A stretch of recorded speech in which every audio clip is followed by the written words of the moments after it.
Andrew Clennell now with us, and he's joined by the Shadow Employment and Workplace Relations Minister, Michaelia. Well, Michaelia, thank you for joining me. I wanted to start by asking you about this claim by government sources to me, and also by the ACTU Secretary Sally McManus, that there are restrictions in this new industrial relations legislation on striking, that the bill does not make it that easy to strike in this multi-employer bargaining situation. There has to be conciliation and arbitration first. What do you say to that? Well, there's only one thing that Labor's Industrial Relations Bill will lead to, and that is more strikes and less jobs.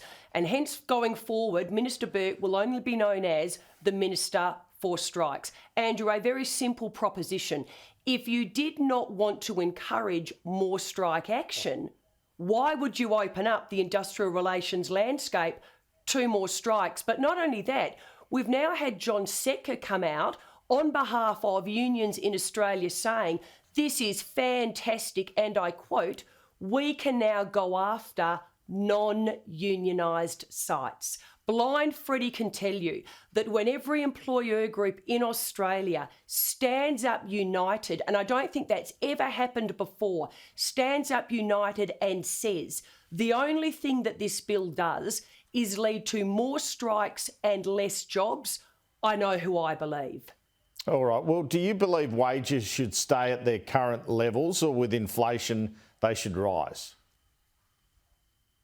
Everybody in Australia wants higher wages, but unleashing an industrial relations system with radical changes that take us back to the 1970s is not the way to do it. More strikes across our economy, dragging employers who have great relationships with their employees to the negotiating table, kicking and screaming, is not the way to get higher wages. What this bill does as well, which I have to say is probably one of the most dangerous changes this country and employers will ever see, and has been spoken of by Mr Burke as an amendment, is to now give unions the right to veto multi-employer agreements in this country. So to give you an example, a workplace with 100 people. The employer works with the employees. They reach agreement. 99 of the employees say, this is fantastic, our wages are going up. But the union, representing one, can now step in and say no. Again, this is without a doubt a piece of legislation that is going to wreak industrial and economic chaos on this country. And when you are in a situation, Andrew, and you've just articulated it, higher cost of living, higher electricity prices, higher inflation, higher interest rates, why, unless you were capitulating to the demands of the unions across Australia, would you in any way unleash industrial chaos on this country? And there is only one answer. The Labor Party is paying their union paymaster. Do you think that you could convince David Pocock then to nobble some of these particular aspects of the bill you don't like? Well, the bad news for David Pocock and the rest of the crossbenchers, but in particular the bad news for employers and employees across Australia is this. Mr Burke tables the legislation last week. He says in his second reading speech, the legislation is a dog's breakfast, and on that basis, we are going to have to make amendments. I mean, that is actually shameful within itself. He then says one of those amendments is we need to ensure unions have the right to veto agreements made between employers and employees in this country. And then the Labor Party move for a 3-week committee process. So employers this weekend across Australia are scrambling to understand a 250-page piece of legislation, a 261-page explanatory memorandum. They have to have their submissions in by next week. I understand the first hearing is next Friday, and the Labor Party have been very upfront. We will be ramming this legislation through in the final sitting week of the Parliament. They have been upfront. They have been upfront, and as I reported, they want to, I guess, avoid a campaign against it. And isn't that shameful, Andrew? But exactly. They want to avoid a campaign across Australia that shows the truth. Do you think the Senate will be able to adjust that, though? My understanding is it was about to vote that way to have it go until February, but Pauline Hanson was absent last week. Well, again, this is up to the Labor Party. They say they are out there now undertaking discussions with interested parties. The only interested party that has come out at the moment is the union movement. John Setka saying, fantastic news, not only is the Labor Party handing back control of the construction industry to John Setka and the CFMMEU, but John Setka openly states this bill gives the unions the ability to now go after non-unionised workforces. Don't you welcome the government cutting the construction out of the bill, the CFMEU, and changes to the get-off overall test? Absolutely laughable. The government actually getting rid of the CFMEU from the bill. What? For 18 months they behave themselves and then they're back in. But in this exact same bill, Andrew, they hand the construction industry on a platter back over to the construction union. Why do you think John Setka is out there welcoming this legislation? Because he knows that the CFMMEU, they are back in town. All right. They are back in town because the Labor Party is getting rid of the tough cop on the beat. Just in relation to the changes to the boot, hold on, these changes I brought to the Parliament 18 months ago. And guess what? The Labor Party, for political purposes only, fought against those changes every step of the way. Do you welcome them then? Do you welcome them then?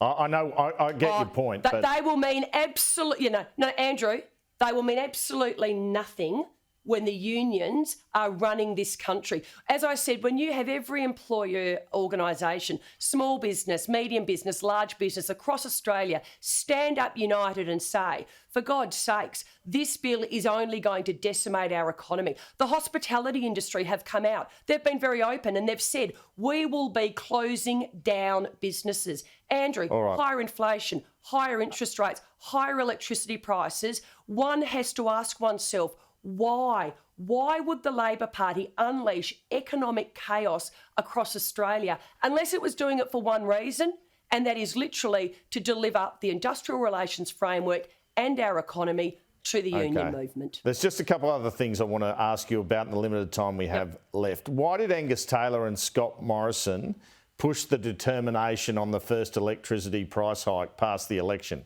That was a bit dishonest, wasn't it? Well, I fundamentally disagree with you.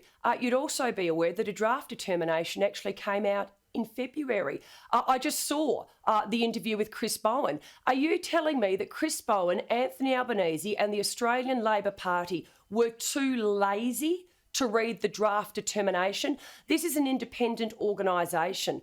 The government, now opposition, saw the determination when it was finally released. But in February of this year, a draft determination which set out the landscape, Andrew, was released. Okay, but regulations were put through to push the final determination past the election. Do you concede that? Again, a draft determination handed down in February. If they're too lazy to have read it, we saw the final determination when it came out because this is an independent body. But put that all aside, the Labor Party after Angus Taylor pushed it past the election, correct? I fundamentally disagree with you. Again, in February, all parties across Australia who had bothered to read the draft determination knew what they were dealing with. The Labor Party, Andrew, is now in power. And 97 times before the election, what did they say to the Australian people? We will reduce your electricity bill by $275. Right. They can't even mention the word $275 now. Just a couple of quick questions. Do you think the government needs to consider price caps, bill relief, domestic gas reservations like they have in your home state?